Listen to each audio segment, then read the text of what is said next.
दोस्तों, कैसे हैं इंसान और राक्षस में क्या फर्क होता है? भगवान ने कभी इंसान और राक्षस अलग अलग नहीं बनाए हैं, बल्कि उसने केवल एक मनुष्य बनाया।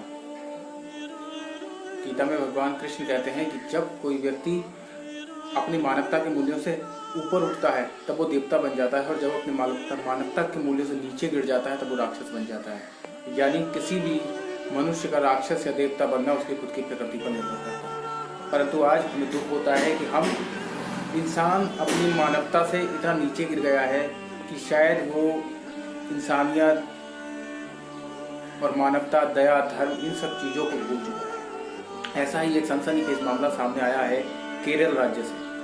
भारत के राज्य केरल में एक मल्लपुरम जिला है।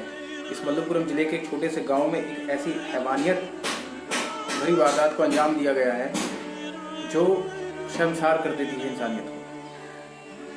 जिस तरह से लॉकडाउन है और सिर्फ इंसान ही नहीं बल्कि जीव जंतु भी परेशान हो गए हैं, उसमें एक हथनी जो कि कम से कम 6 महीने की गर्भवती भी है, एक भूख मिटाने के लिए, भूख से प्यासी एक बहुत ही कमजोर और दुर्बल 6 महीने की गर्भवती हथनी एक गांव की तरफ रुख करती है।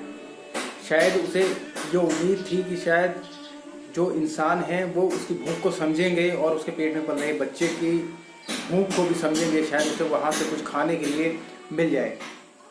इसी उम्मीद में वो उस गांव की तरफ गई, लेकिन गांव में शायद ये भूल गई थी कि वहाँ इंसान नहीं रहते बल्कि उस गांव में हैवान रहते हैं, राक्षस रहते हैं उस गांव में।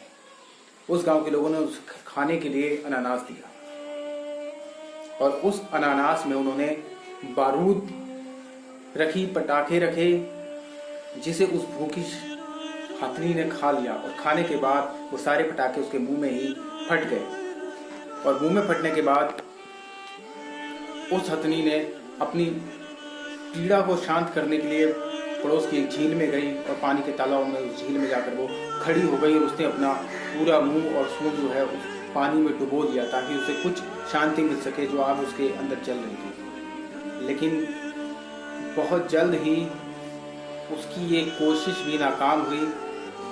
ना सिर्फ उसकी मौत हुई, पानी में खड़े खड़े वो कमज़ोर हथनी भी मर गई, उसने अपने प्राण त्याग दिए और साथ ही उसके पेट में पलने वाला उसका एक बच्चा भी मर गया। ये पेश किया है एक मिसाल इंसान ने अपने इंसान को। तो यही हमारी मानवता है।